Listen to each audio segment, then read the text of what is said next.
Hi, everyone. I'm Ethan Astenay, Financial Advisor at Nicola Wealth, and I'm excited for today's webinar with Dr. James Coppin. Dr. Coppin has practiced medicine for over 45 years, and his career focus is in the area of human performance and preventative medicine. He has been the medical director of Ultima Medical Services and Merlin Health, and currently provides consultations in preventative anti-aging medicine. There was a minor technical glitch at the beginning of the recording of this webinar. However, you didn't miss any of the presentation. I hope you like this as much as I did. Great. Your DNA may be digital and it may have a long lifespan, but having long functioning DNA isn't going to work if, unfortunately, you leave the planet as a result of heart disease or cancer, or in fact that your brain begins to melt and aging brain, dementias, Alzheimer's. So the really first thing people need to be thinking about, all right, let's prevent these major health issues. What are my strategies to reverse it? Where am I actually at with these conditions? And not be taking guesses, because unfortunately, I'm afraid face plants occur if things aren't in place. So what I wanted to do today was just remind people about some key areas that need prevention. And then I wanted to, because this is just a half an hour chat and a normal consult with me is probably at the beginning at minimum 3 hours, and I'm still just scratching the surface.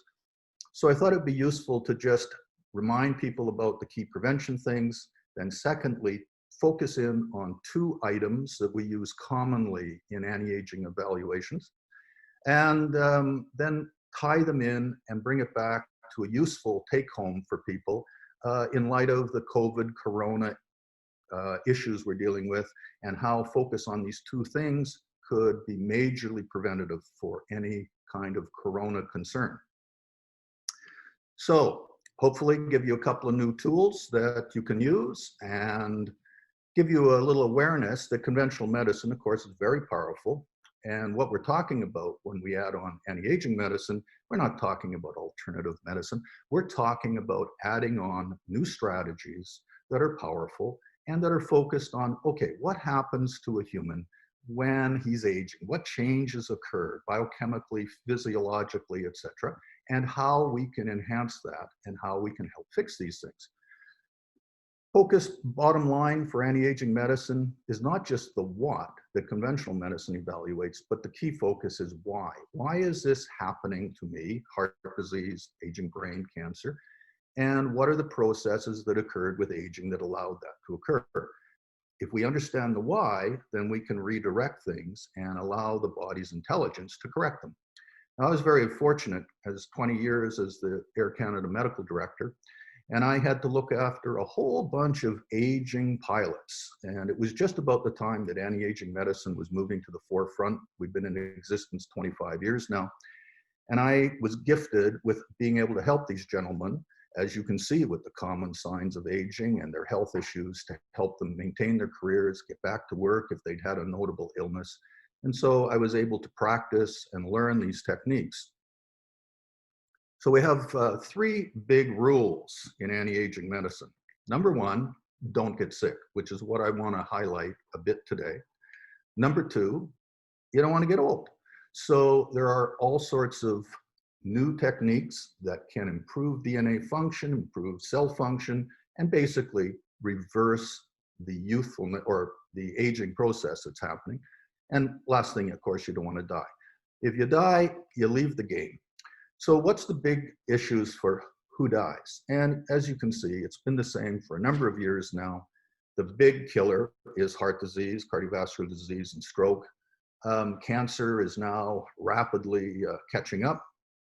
And of course, we all have the infamous fear of losing our brain, having dementia, etc. So if we're going to hang around a long time, we want to know what's going on. I always kind of joke about my father-in-law in his late 80s when he said to me, "Damn it, Jim, if I'd known I was going to live this long, I would have looked after myself." So we all obviously want to maintain functionality. Similar situation just shows you what our data is in Canada. We still have a big issue of coronary disease. We have a very high rate of dementia and Alzheimer's happening. And of course, the cancer is always a concern. This is just a cute little update as we're all focused on Corona and COVID right now. But these were the daily deaths attributed to Corona in April in the United States. And you can clearly see that it's an event. Now, of course, all sorts of controversy about how many of these COVID noted deaths were in fact due to COVID or were in fact due to the diseases right below it. And COVID just kind of moved it on a little quicker.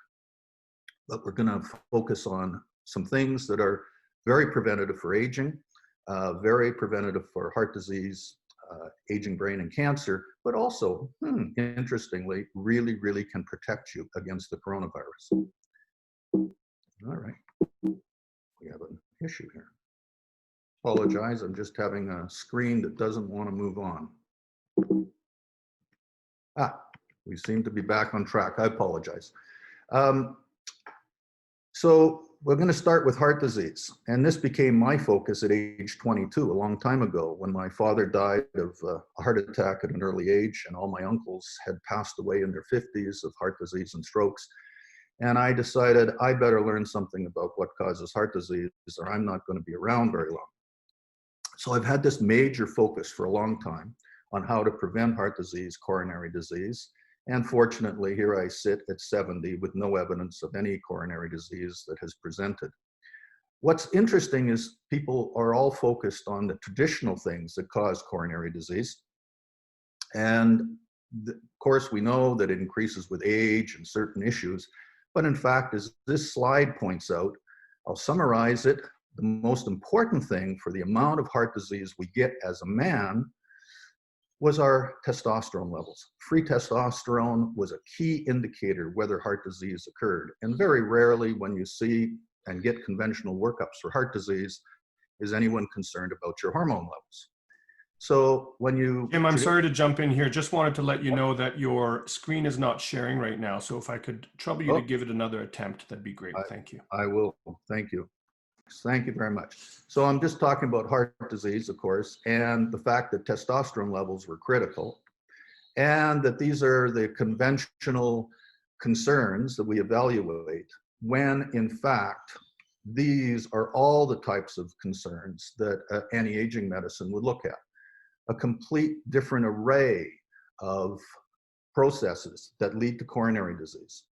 And I'm pretty comfortable that evaluating all these processes really truly works, because I've been doing this now for about 25 years, and I'm really happy to report I don't have a client who's died of a heart attack, and I don't have a client who's even had a heart attack. And I have endless number of people, particularly men, with notable amounts of coronary disease. So I have a lot of faith in these processes that have been developed over the last 25 years as really being able to stop and slow this process down. The one I'm going to, down in the middle there, nitric oxide status, happens to be one of the topics I'm going to get into a little more detail about, because not only does it majorly affect heart disease and other processes, but it's very powerful at preventing any effects of corona. So we're all busy exercising and trying to prevent heart disease. But if you're exercising and you're doing it in a non-protected environment, oh, guess what? You can have notable coronary disease even at a young age.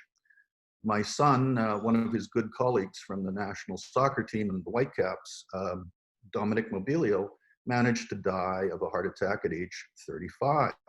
Although he was a super fit athlete and well-conditioned, I see a lot of good athletes who come in and they have surprising amount of heart disease. And that's because when you're exercising out there at a young age, if you're doing it in an unprotected environment and you don't have the right amounts of CoQ10, magnesium, other things that the body requires, you in fact are putting stress on the body and stress on the blood vessel systems. So exercise alone, it's not going to cut it. You really need the supports. So how big is this problem of heart disease? Well, it's gigantic. And this is a little slide I used to use for the pilots because it's aviation related. And you can see it's a staggering number of deaths. I mean, it's like 4 jumbo jets dropping out of the sky every hour, all day, all year long. I mean, it's a staggering number of cardiac related deaths. So what causes this? What causes heart disease? You know, one of the big focuses everybody comes in is to talk about their cholesterol.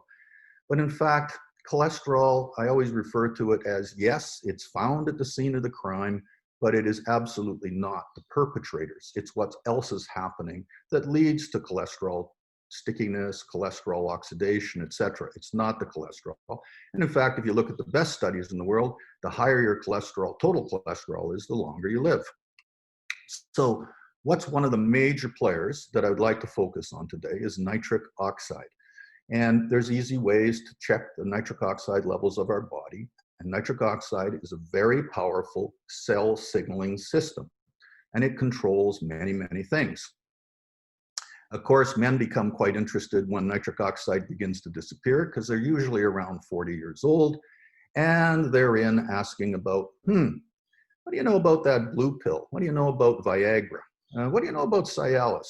And that's because those medications, which were originally designed as heart drugs, elevate nitric oxide signaling and, of course, have a major effect on blood vessel function and erectile function. But you can see the importance here as we age, and men usually lose nitric oxide production around the age of 40. And sure enough, that's when coronary disease really begins to happen. And as the nitric oxide levels of our body go down, more and more endothelial damage, lining damage to the blood vessels happens, and more coronary disease presents. And you can't rely, I just show these slides because you just can't rely on conventional workups alone. So Tim Russert here and James Gandolfini from The Sopranos, they'd both undergone complete conventional workups, stress treadmills, etc., been told their hearts were fine. And of course, Tim Russert had his heart attack just prior to a Meet the Press news, and Gandolfini died at 48 in Italy on holiday after being told his heart was just fine. You just don't want this to happen. So you want to know accurately what is going on, what level, and what's preventative. So there are many other markers that need to be looked at. One, evaluating the level of the vessels, but also the happiness. And these are just some examples of some measures that we do from the Cleveland Heart Labs, which are world leaders in investigation. And we can have a very good feel as to whether your heart disease, how severe it is, how much risk there is, and what you can do to prevent it, of course, and reverse it. This is a big deal because I'm sure many of your listeners are around the age of 60, although, as I mentioned, it can start to occur in a lot younger age group. But bottom line, 63% of men at the age of 63 already have moderate to severe coronary artery disease, and they don't know it. And the danger, of course, is 50% of men die with their first heart attack. We can now do some very accurate testing. We can do some very accurate testing on the level of heart disease, the exact activity, know and when it's hot, when it's not, how we can prevent it. And bottom line is the data is showing us that we can reverse coronary disease. I always tell a quick story about my mother-in-law, Sadie, who was found to have, at age 56, every artery in her heart was plugged at 90 to 95%, all 5 major arteries. Her brother had died at 52 of a massive heart attack. Her sister died at 60. And Sadie went on to live to be 94 with absolutely no evidence of any coronary disease or health problem. So it's stoppable, it's reversible. Obviously, the next big one is cancer. And it's still rampant and increasing in terms of cause of death. So we want people to know what their cancer risks are. We want them to get into a prevention mode, because the reality is trying to treat cancer, we have not been effective. And this slide basically is commenting on a review of the data of survival over many, many years, many studies throughout the world. And in fact, if you're trying to treat stage 4 cancers, our techniques have really only increased lifespan by 2.3% and 2.1%, whether you're in the UK or whether you're in the United States. With lung cancer, after 20 years of what we've been doing to try and treat it, we've been adding only literally months to people's lives. So you don't want to be dancing with this puppy, you want to be preventing it. And there are many, many aspects to complete prevention of cancer. And I'm really happy to report that I don't have a client who's developed cancer in the last 20 years. I've got lots who came with it, but not who've developed it. So we can stop cancer, we can do the evaluations and get things correct. We're able to talk to the DNA to turn the DNA on so that tumor suppressor genes stay active instead of turning off as we age. We can limit and decrease cancer-causing genes or oncogenes, and we can create a much improved environment for prevention. What's coming very soon, which is very exciting, will be what is known as a liquid biopsy. And we are going to be able to do a blood sample, and bottom line, we'll be able to find DNA and RNA from cancer cells that exist maybe even up to 10 years before there's actually even a tumor. And so if we know someone's prone to the process, we know it's happening, we can then get very active and we can treat it at a very early stage, which I think is going to be the potential for the true cure or the way we're going to win the war on cancer. So exciting. Also, you don't want to have your brain melt. And unfortunately, these changes for aging brain and Alzheimer's, they start very young. And you know, in the early 1900s, when Alzheimer's was doing this work, he had great difficulty even finding people who had Alzheimer's. Now, of course, it's getting rampant and very prominent. And of course, we all know people who are dealing with it.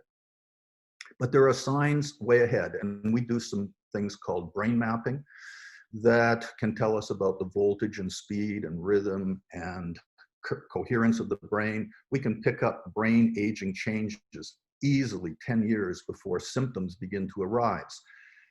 There's also other signs, and people don't realize that when they come in and they tell me, oh yeah, Jim, I'm fine, you know, my eyes, I've had cataracts, yeah, removed, and I have some early eye disease, aging-related eye disease. And I go, okay, well, this is important because the eyes represent a mirror into the brain. And if there's changes happening there, it means that you're heading for processes either in the brain or the heart.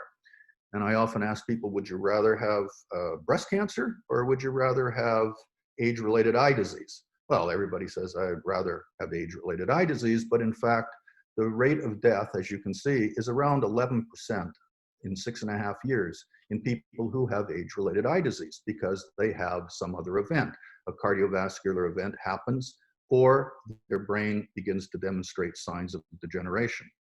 And this all has to do with the fact that the changes that we see in our eyes correlate with changes that are going on in both brain and heart. And it's just a precursor and a warning that our body is out of balance and these conditions are presenting.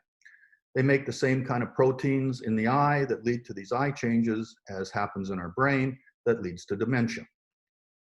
So it starts about 35. And so even your youngsters out there who are listening are already beginning to show some changes. The problem is if we allow them to continue, 50% of us end up in nursing homes as a result of aging brain. And we do, in anti-aging medicine, of course, we do tons of genetic markers for ApoE4, and whether it's a single copy, double copy, ApoE4 gene for Alzheimer's and other genes are very important. But in fact, most of it has to do with lifestyle. And it has multiple causes. It's absolutely become a disease of our civilization. And the exciting thing is it absolutely can be slowed and reversed. But the earlier we begin to introduce these kinds of changes, the happier our brain's going to be as we get into our 60s, 70s, and 80s. So there are techniques to evaluate accurately your blood vessel systems. There are techniques to accurately evaluate your brain level of health and whether you need to be working on that now. And there are absolutely powerful mechanisms to move you into cancer prevention mode. That's what I wanted to drive home. And that's what people's focus should be on. And then when those things are in place, okay, then we can talk about prolonging our DNA function because it's digital. Can it last 150 years? Many of the geneticists believe now that the human DNA could actually function up to 1,000 years. Want to have prevention first, then get into the longevity considerations. So I'm going to switch gears now and come back to a couple of topics that I raised because it has high relevance to everyone's health and disease prevention. and it has high relevance to the current concern about coronavirus. So nitric oxide is a cell signaling system that is very, very powerful, and it has many, many influences. It has powerful influences on our stem cells. It tells the stem cells to turn on, regenerate. In work now, when people go for a stem cell treatment on their knee, oh, get a great result only if you have high nitric oxide levels. If you have no nitric oxide in your signaling system, you just wasted your money on your stem cell treatment. It has powerful effects on the brain and aging of the brain. It has, as I mentioned, powerful effects on your heart and blood vessel health, but it also has big effects on your immune system. And we've known now for several years that good nitric oxide signaling leads to a very powerful immune system against both cancer, but interestingly, against viruses, and particularly the coronavirus. So who might need nitric oxide? Well, generally, this production is pretty high and normal until people get around 40, particularly men. And so it's not a concern. However, you can get surprised. And there's a few of you out there, like you, Ethan, who are still a youngster. My daughter-in-law, Julie, came to visit me a few weeks ago, and she came and said, "Hey, Dad, you got a couple of minutes?" Sure. We sat down, chatted, and she says, I'm dying in a pile. I've been home 100 days plus with 3 kids, going 24/7, and I am so tired. I am so fatigued at the end of the day. I can't get a nap. I'm just dragging. And so I'm thinking about all the things that affect young people. 40's really young to me. And I just happened to check her for nitric oxide, just more because of the corona. And I thought, whatever. I was shocked to find out she wasn't making any nitric oxide in her body at all. And so I gave her advice about the foods to eat, and I gave her some nitric oxide boosters. And amazingly, I got an email back in 72 hours going, "Can't believe it. Got tons of energy. Don't feel like I need a nap. Going like crazy." And I've had fortunate to go bike riding with her a few times in the last number of weeks, and her energy levels have stayed really high. And all we did was elevate her nitric oxide production. So here's the people that need nitric oxide. When you get over 40, you need to raise it. If you've got any of these things that are sitting up there, you've got to be concerned about your nitric oxide levels. Here's the comparison with back in 2004, actually the study published 2005, showing nitric oxide levels in the body absolutely prevented the severe respiratory syndromes of coronavirus. And in fact, they went on to show it inhibits the virus, inhibited communicable nature of the virus. And so who knew? Well, I haven't heard many people, although I know Massachusetts General Hospital is now checking all coronavirus individuals for their nitric oxide level and rapidly raising them. They're now using nitric oxide into the lungs to prevent the acute severe syndrome. But wouldn't it be nice if we all just got our nitric oxide levels up and we were in protection mode if we saw the virus? And of course, who doesn't make nitric oxide? Old people. Of course, who's getting the most negative effects of corona? Old people, or people who are debilitated, who don't make nitric oxide. So this is a no-brainer. We all should be aware of this, and we should all be taking action to raise our nitric oxide signaling in our body. And you get some nice side effects, like increased energy. Oh, and for us men, oh, a little bit of improved erectile function. I don't think anybody's going to complain. So I'm going to mention at the end how you elevate nitric oxide, but we also all, of course, want to be thinking, can we slow aging? And guess what? We can. This is a professor named Cooper from the UK who is going to be the longest lived human by doing what's known as calorie restriction. Don't think he looks great. Don't think it's a strategy I want to use. But we've known since 1935, anything where we reduce calories through calorie restriction or intermittent fasting, we can extend lifespan by 35, 40%. So we've already proven that. It happens. And people like David Sinclair and Leonard Garante, the great geneticists who work on aging, have shown in animals and now in human studies that we absolutely can use a number of techniques that prevent the DNA from aging, and we can have longevity increases. So We'd all like to live a long time, and we'd all like to look as good as Sophia Loren. But I mean, I think we really should be thinking about living along as long as possible, but maintaining high functionality. And that's what should be our focus, not just the cosmetics components of the aging human. So there's a key component that I want to raise because, again, it comes back to dealing with corona. So as you can see, the first hormones that begin to decay in the human body begin at age 20, and it's melatonin. And we've known forever now in animal and human studies that as the hormones disappear, we age. And of course, as we age, the hormones disappear. So it's a nasty catch-22. First hormone to go around age 20 is melatonin. And of course, everybody thinks of melatonin as a sleep hormone or a sleep aid. People are completely unaware of the power of this little hormone. Melatonin, so it's critical when you have your hormones that you've been living 50 years with all the hormone signals. Now, hopefully you're going to live another 50. And if you think it's going to happen in a youthful, healthy way without hormones, you're mistaken. They're critical to have balanced. And that's part of anti-aging medicine that we always need to do. So melatonin, everybody thinks sleep. Everybody says, oh yeah, I've tried it, improved my sleep, didn't, blah, blah, blah. But in fact, melatonin is absolutely a primary molecule of life. Every cell in your body is making melatonin, not only just your pineal gland. The algae in my pond out the backyard, the algae there are making melatonin. Everything that's alive is making melatonin. And it isn't to sleep. It's a primary molecule of life. And maintaining a melatonin signal in the human body is critically important. It stops aging brain, it protects the heart, it's very powerful against cancer, and often melatonin alone, used in higher doses, can be as powerful as most chemotherapies for cancer. Also has big immune effects against viruses. So there is a sleep component, no question. It does make more youthful brain waves and people sleep better, maybe dream more, etc. But it is a powerful, powerful nutrient and key molecule. And this slide just points out that the studies show that if we lose our melatonin production by just 15 to 25%, which began at age 20, then it has big issues for cancer events. And we've done studies that showed everywhere in the world where light has become very high.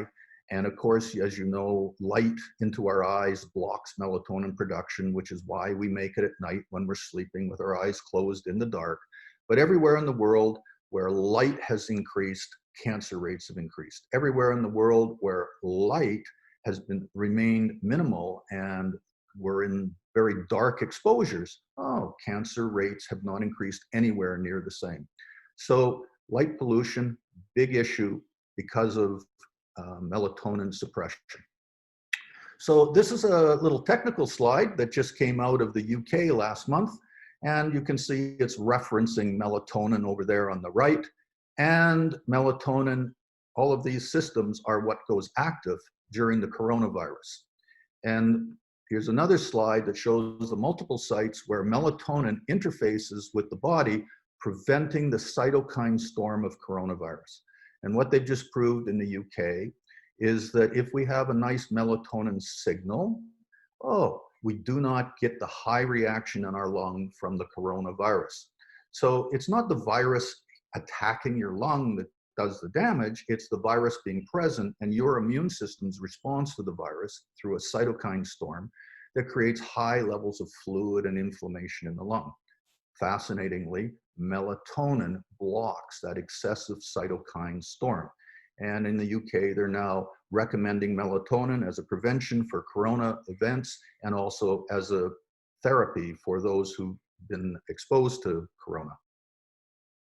So, two big anti-aging components. Number one, as you age, you want to have a really good nitric oxide level.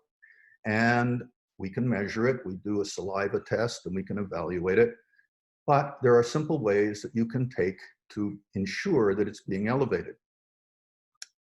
Beets, kale, spinach, bok choy, eating those foods and chewing those foods has a very powerful effect in the aging human of elevating nitric oxide level.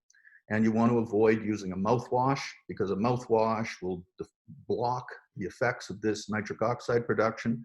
And you also want to be careful about stomach acid blocking drugs, because it requires stomach acid to activate the nitric oxide process and get it into the body. There are nitric oxide supports, many used by athletes because it gives so much energy and performance boosts, and they're usually based on beet extracts, etc. A couple used are Neo40, which stands for nitric endothelial oxide for people over the age of 40, Neo40. It's made by a company called Human from the University of Texas, and then an athletic supplement called Beet Elite. And there are many other nitric oxide supports out there as awareness has come about how important it is to our health and to our energy. So everybody, get your nitric oxide levels up and feel more energy, prevent disease, and be protected against corona. And the other big one is, as I've just outlined, melatonin. And if we maintain a melatonin signal throughout our body, we're going to have wellness and health, but we're also going to minimize any chance of us having a really negative reaction if we are exposed to corona. Now, normally at age 20, the brain only makes 0.3 milligrams of melatonin. Often supplementation, simple, very reasonable, just take a melatonin lozenge, put it under your tongue, give it a little crunch and let it dissolve into your mouth. Anywhere from 1 to 3 milligrams will elevate your melatonin signal notably and improve sleep, but protection. Normally I take about 3 milligrams every night. I've slowly worked my way up to 6, and now I'm currently taking 9 milligrams every night when I go to bed, and I'm just being a little cautious in case I get a corona exposure. These are minimal numbers. In cancer patients, we use melatonin 20 milligrams a day. There are people now taking 80 milligrams of melatonin a day to stop aging and many disease processes. So this is a very safe, simple support to your loss of this hormone production.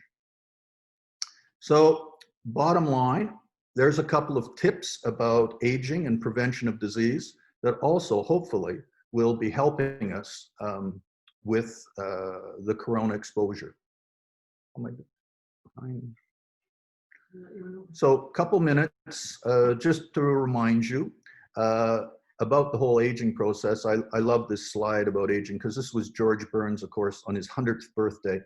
And they asked George if his doctor knew he was still smoking cigars. And of course, George replied, "Of course, my doctor doesn't know. My doctor's dead." So there's a lot of very useful processes that can stop aging.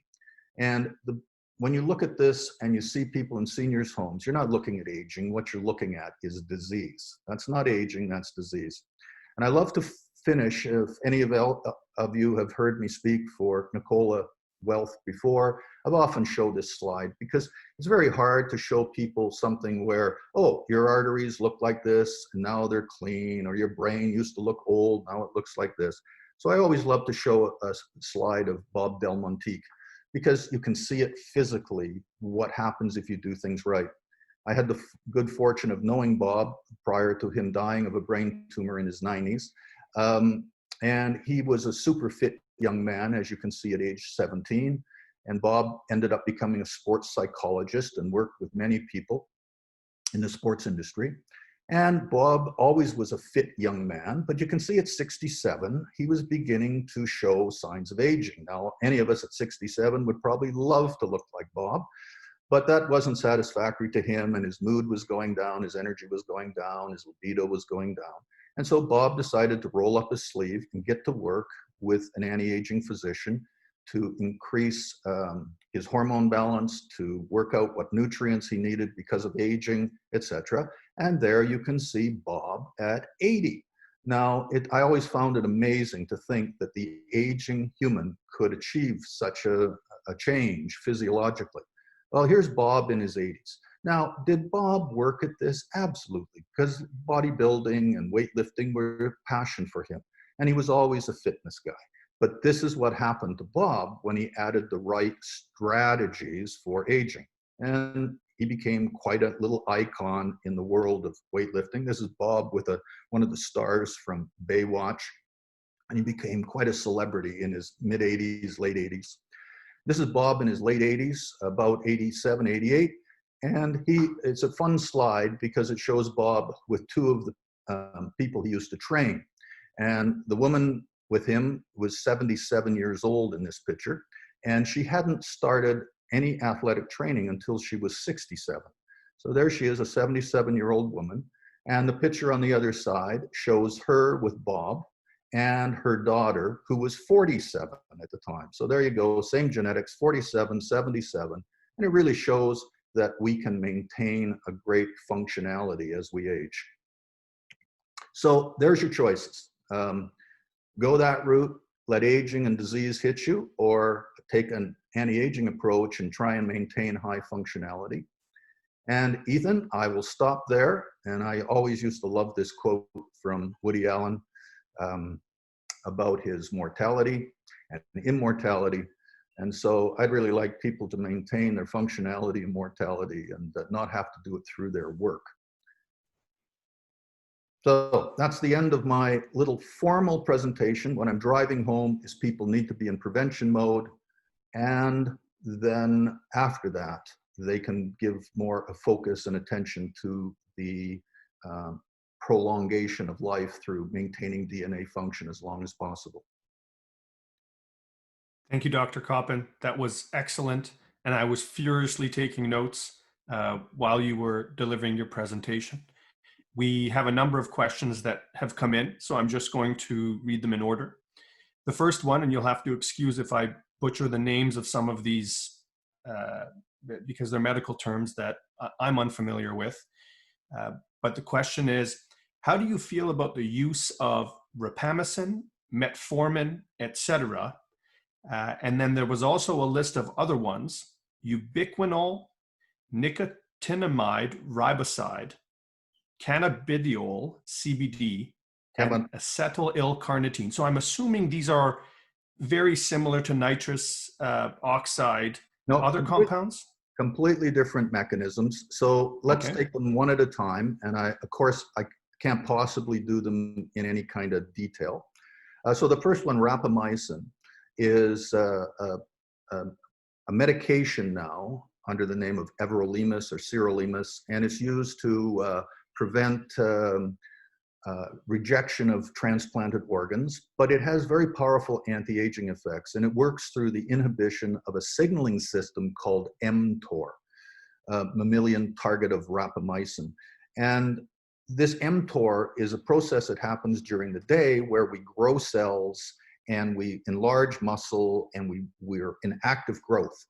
But when you shut down mTOR, which is what rapamycin does, you then go into a process of, oh, we're not growing, so we can get busy and clean house. And you induce a process called autophagy.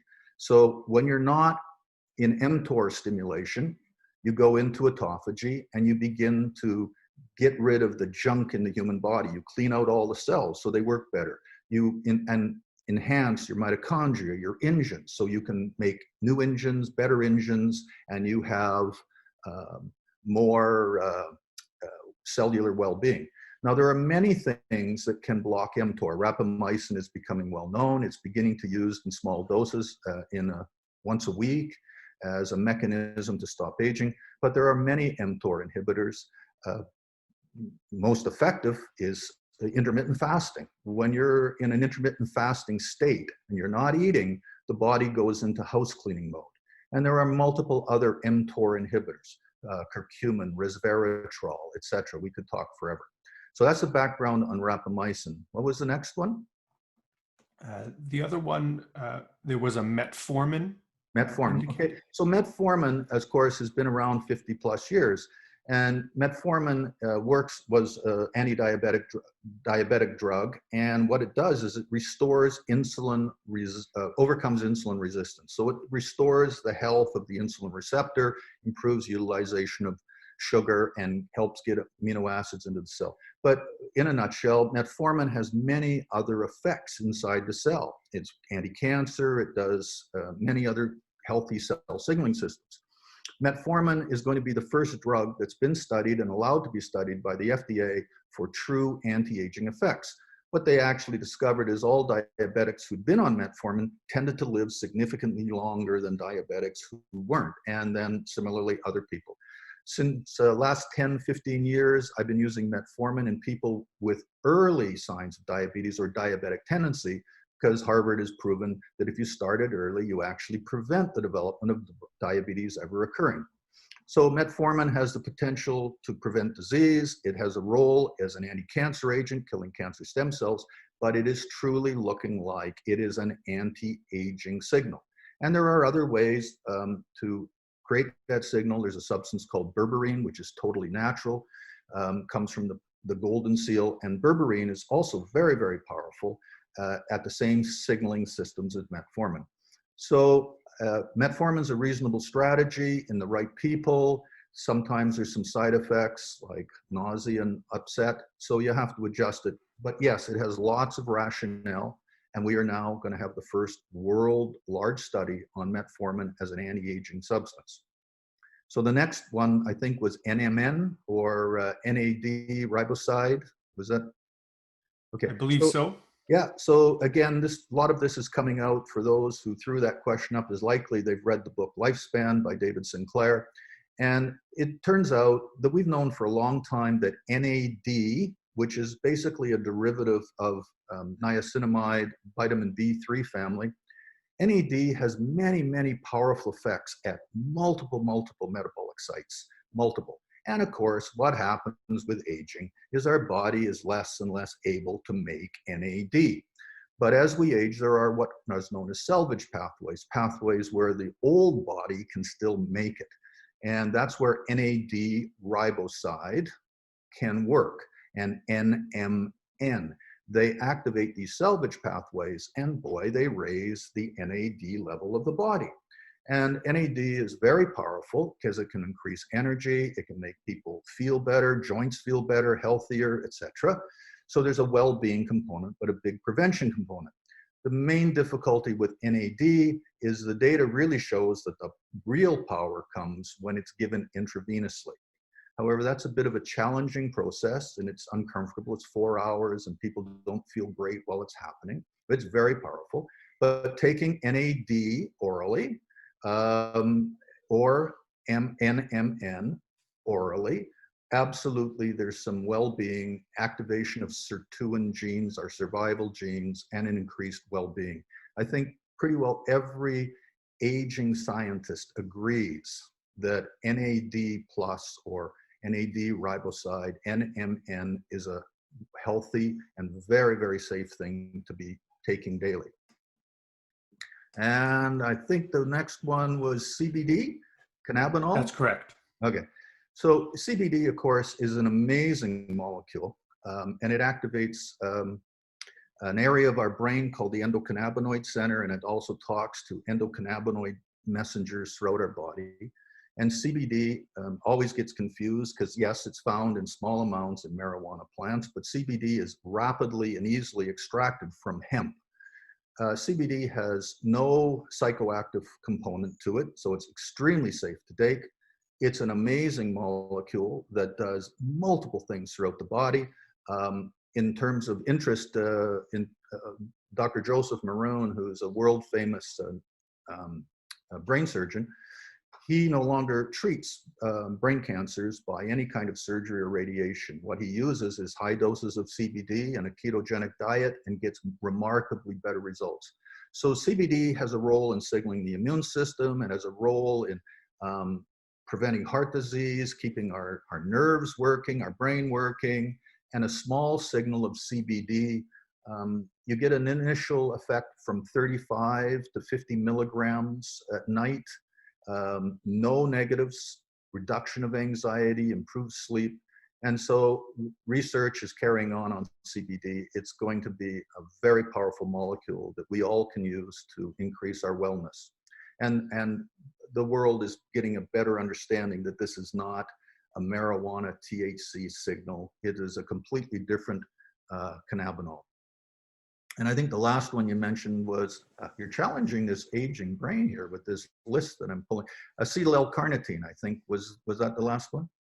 That's So correct. yeah, so this is acetyl L-carnitine is a powerful signaler to your mitochondria. So it along with CoQ10, magnesium, acetyl L-carnitine, alpha lipoic acid, all of these are mitochondrial supports.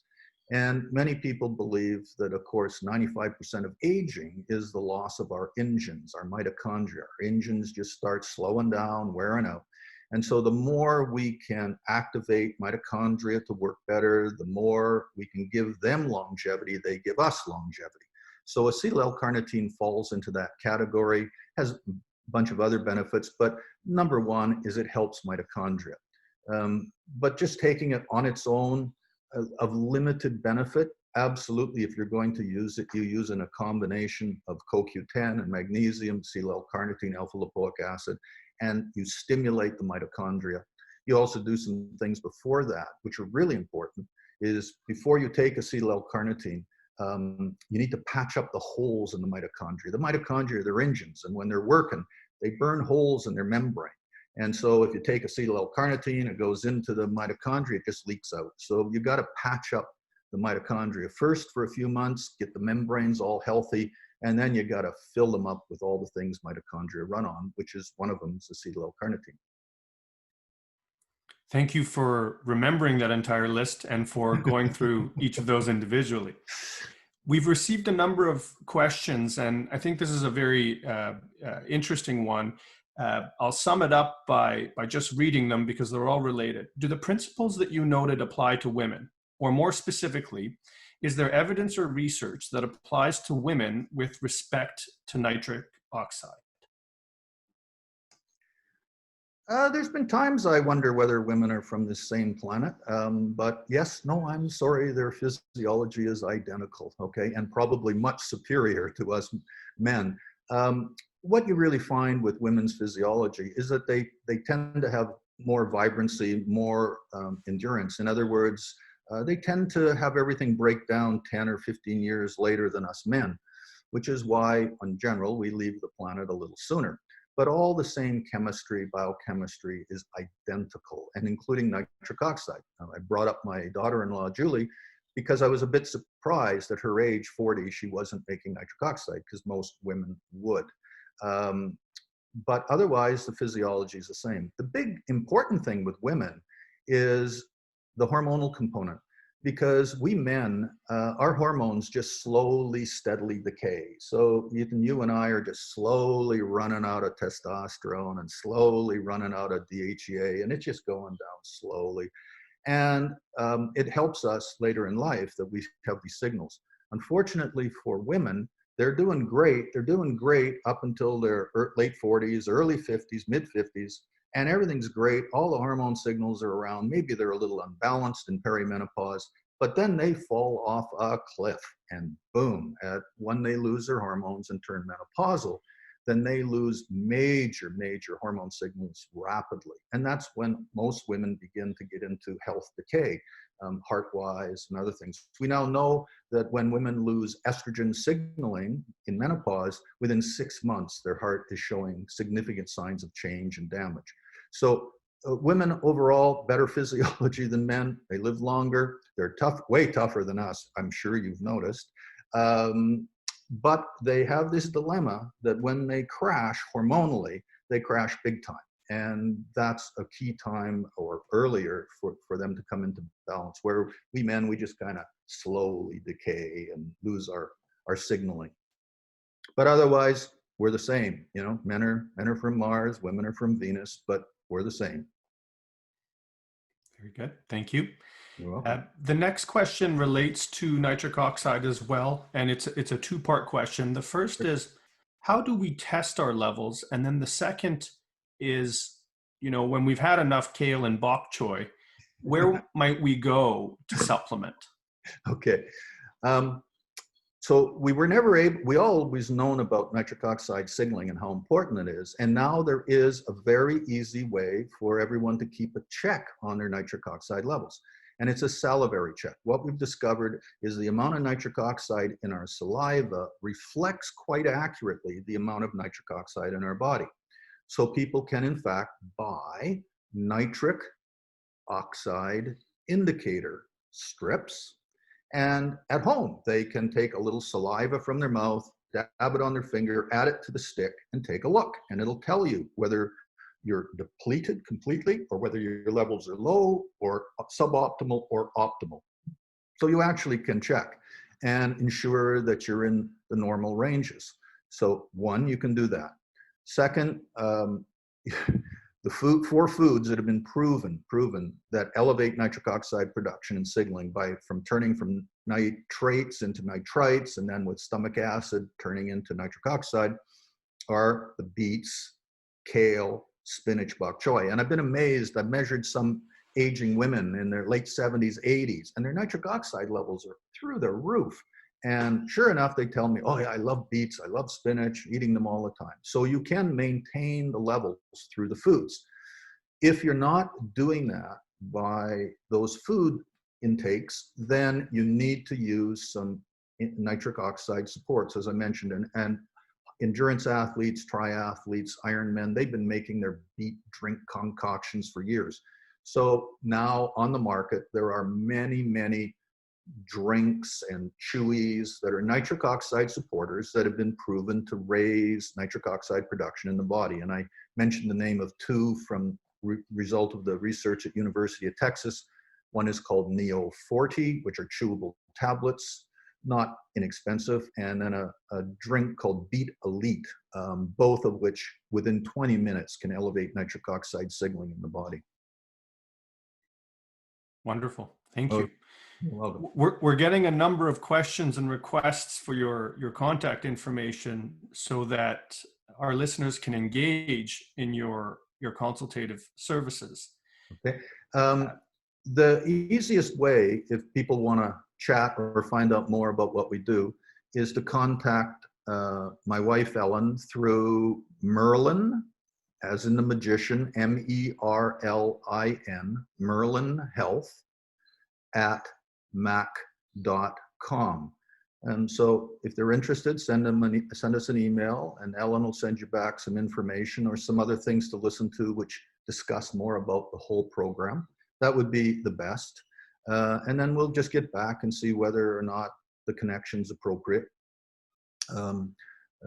By the way, Merlin, I think I mentioned to you, the name Merlin was not my idea. It was a client of mine who had a major health reversal.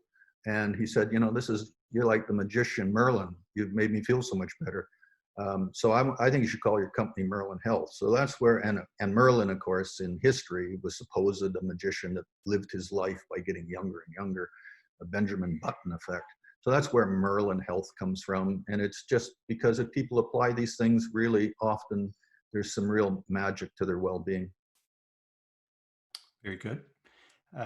Another question is, as a cancer survivor, non-Hodgkin's lymphoma, almost 10 years, is there anything particular things I should be doing? I have half a dozen, at least, people with non-Hodgkin's lymphoma who are now survivors 15, 20 years plus. I have a wonderful lady who's a client from Saskatoon, and she was 80 to begin with, and she was given 2-3 months to live. And Helen is now 95 and strolling around, looking after her grandchildren or great-grandchildren, and thriving with no evidence of recurrence of lymphoma. Non-Hodgkin's lymphoma is, of course, very important in terms of immune systems went wrong in the lymph nodes. It's often due in the body to iodine deficiencies. Iodine is critical in the immune system and in women. Iodine is critical in breast health and lymph node health. And so one thing, as well as doing lots of good cancer prevention things, such as getting perfect omega fish oil balance and key nutrients and key anti-cancer agents such as curcumin and resveratrol and green tea, it's really important to know in someone if they have a major iodine deficiency, because correcting that iodine deficiency can really, really prevent lymphoma. And I've seen several women with stage 4 lymphoma. Once all of those is corrected and iodine was replaced, is that the lymphoma just spontaneously went into remission without any cancer treatments. So those are very big things with lymphoma. You want to know your iodine status. You want to make sure omega-3s and certain other key anti-cancer agents are in your routine. Wonderful. Thank you, Dr. Coppin. On behalf of all of our listeners today, that was a wonderful discussion and some very useful tips in there. And I have no doubt that perhaps a few emails will be coming your way. Yeah. For our listeners, our next webinar will be on August 26th at 10 a.m. So please watch your inbox for that notification. I guess we'll leave for today, and until next time. Okay, all the best, Ethan, and I hope a couple of the tips keep people well and healthy with Corona until this nonsense is over and our lives can get back to normal. All the best. Thanks for the invite. Thank you, Dr. Coppin. Bye Ciao. for now. Ciao.